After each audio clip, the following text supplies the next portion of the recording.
Why is it that most people don't pursue their dreams or don't do better than what they're doing if they're capable of doing it? I think that many of us don't go the next step because we don't know what to do yet. And I say that the reason that we don't even explore the possibility of what to do is because subconsciously we don't believe that it can happen for us, and we don't believe that we deserve it. So here's what I'm suggesting. How much time do you spend working on you? How much time do you spend every day working on your dream?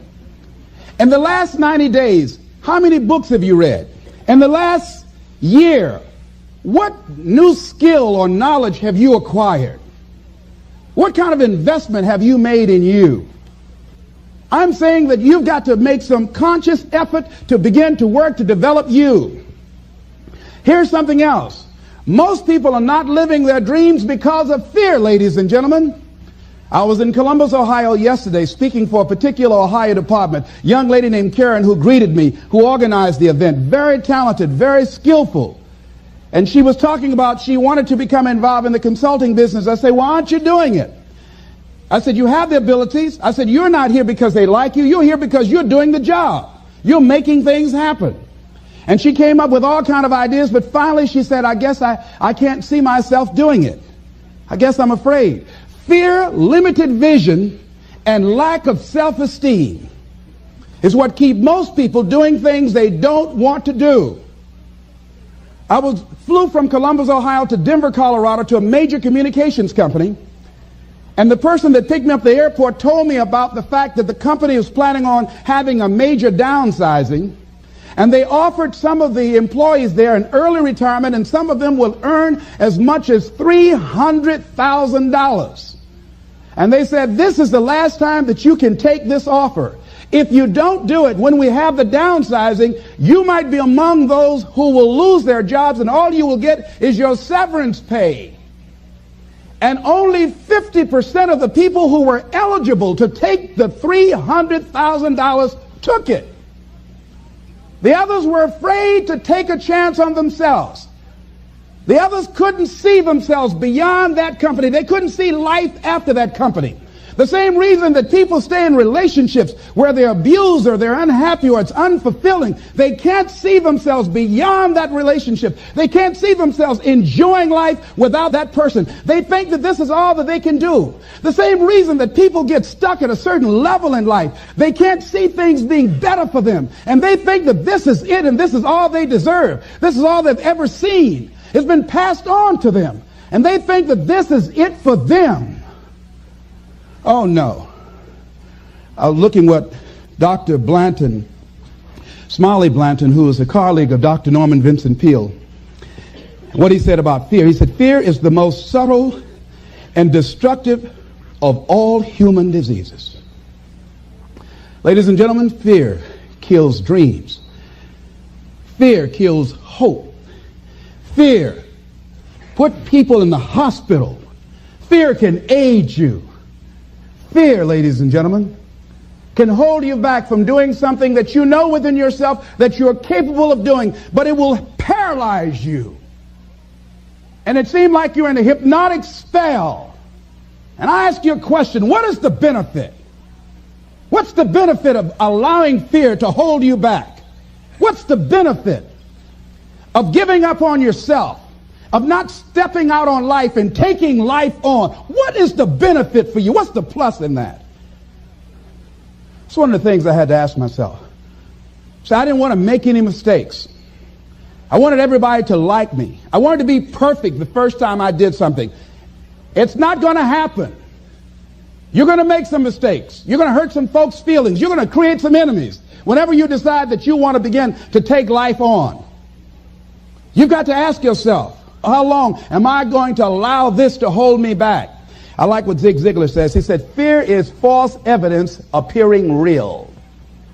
That is an illusion that we create in our mind. It is a state of mind that can be changed.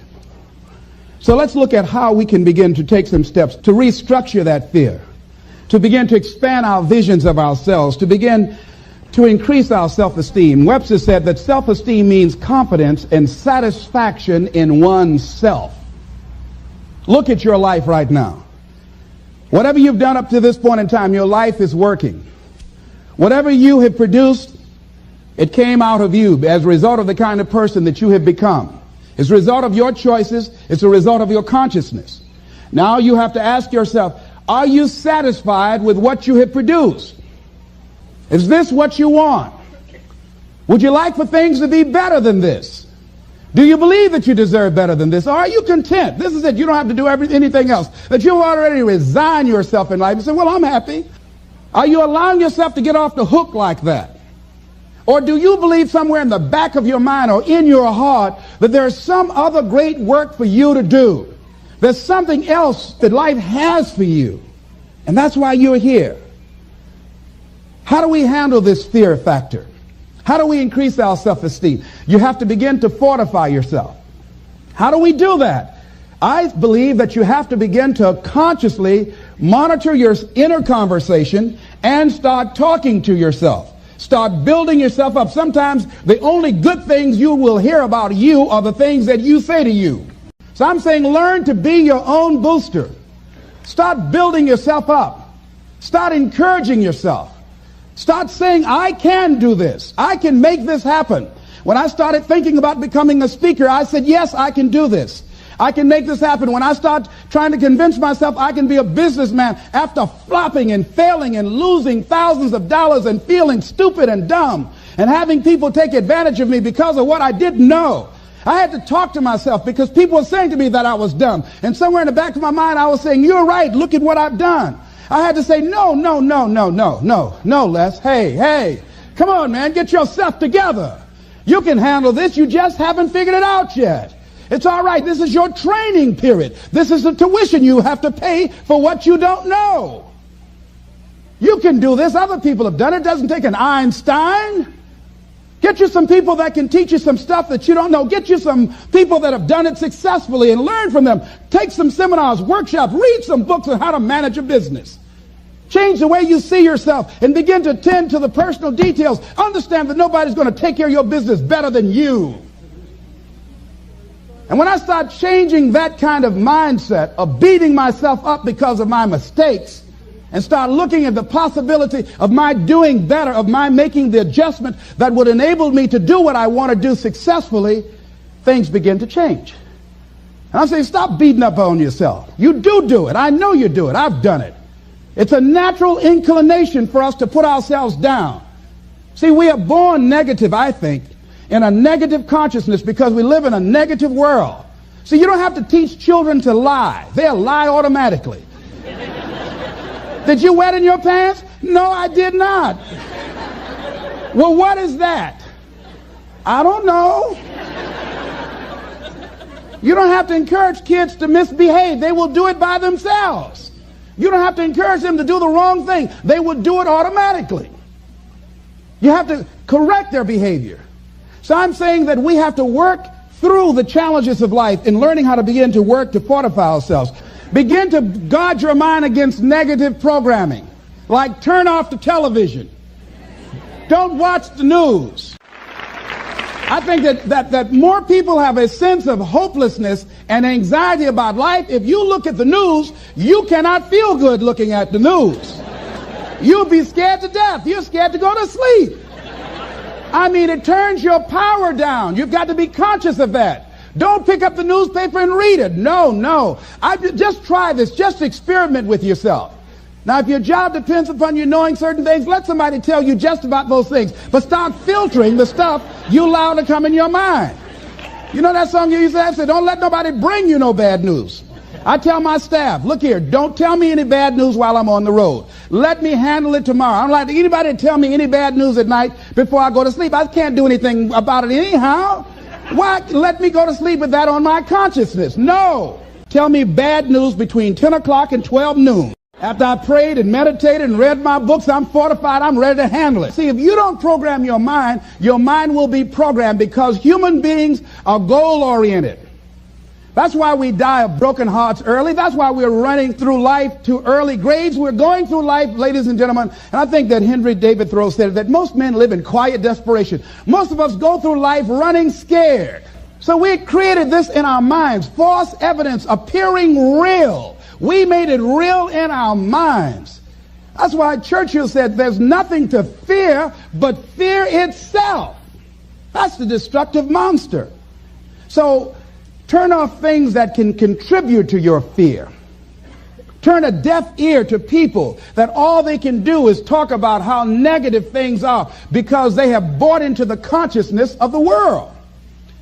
Start attending workshops, seminars, listening to tapes on a daily basis to begin to recondition your mind, to retrain your thinking. Faith comes by what? Hearing and hearing and hearing. Listen to things that can empower you, that can enable you to create a new reality for yourself, in a new life for yourself. You might appear to be strange around most people. You know, most people think you're strange if you're happy today. People say, how you doing? I said, better than good. Whoa, what's wrong with him? Just go around smiling and watch people. Look at this. Is this a weird guy over here? Because most people don't smile. Watch them. Look at their faces in the morning. Here we go, another Monday morning. How you doing? Haven't had my coffee yet. Don't ask me. See, these people have not found their purpose in life. That's why they're grumpy. That's why they're miserable. That's why they're so negative. They're hurting and they want to hurt other people. So start practicing using programs for your mind. Seminars, books, workshops. Keep a journal. Record your thoughts. What's happening with you? Every day when you get up, have a journal near you. I use a Jack Boland journal so that I can write down my ideas. I keep it by my bed so I can write down my thoughts. See, ladies and gentlemen, we get 3 to 4 thoughts a year that if we would act on those thoughts, they could change our life. Don't say, well, I'll remember that. No, write that thought down. I got a thought today I wrote down. I have a friend out of Chicago, just met him. He's 23 years old. And this guy, he went financially bankrupt 2 years ago, ruined his credit. Guess what he decided to do? He found a blessing in it. He wanted to restore his credit. It was very challenging, very difficult. And he realized that a lot of other people during these particular times have ruined their credit. So now he started a credit repair business. Last year he earned over $100,000 helping people to restore their credit. What idea are you sitting on? Write your ideas down. And then, once you get that idea, take the leap. See, a lot of people get the ideas and just walk around with them. Have you ever had an idea and all of a sudden you looked around and somebody had that idea and gone with it? See, it's out here in the universe. If you don't take the plunge, I guarantee you, somebody else will. Take the plunge. Go into action. And ladies and gentlemen, you will be surprised at how things will come together. And don't avoid where the fights are. Get in the midst of the fight and get some hickeys on your head. Get knocked down so you can learn how to fight, so you can hold your position. See, most people don't get out in the arena of life because they don't want to fight. Most people don't get out there because they don't want to get knocked down. They don't want to be dropped to their knees. But see, you're going to be dropped whether you're on the field or whether or not you're sitting on the sidelines. You're going to be dropped. So at least get dropped for something. Don't get knocked down while you're sitting down. See, that's how most people are spectators in life. You don't want to be a spectator. You want to get out in the field where the action is. And you will be amazed. After the struggle, there will be a calm period and things will begin to click for you. Come out here with what you got. You don't have enough money? Don't worry about it. You got the dream. You got the idea. You don't have enough resources? Don't worry about it. You need some help? Don't worry about it. You get out here in the arena, someone will look at you and become inspired and say, hey, can I help you? But if you're sitting up on the bleachers, nobody's going to ask you anything. You've got to get into the flow of action. When you want something out of life, you've got to be willing to go into action. Don't wait around for things to be just right. Don't wait for things to be perfect. Don't wait for the ideal situation. It will never be ideal. There will always be a reason. Well, as soon as the children grow up, as soon as I pay my bills, Well, as soon as I get my divorce, as soon as I get enough money together, do what you can, where you are with what you have, and never be satisfied. A lot of people never take a chance in life. They don't want to take any chances. They want the situation to be ideal. See, that's not walking by faith. That's walking by sight.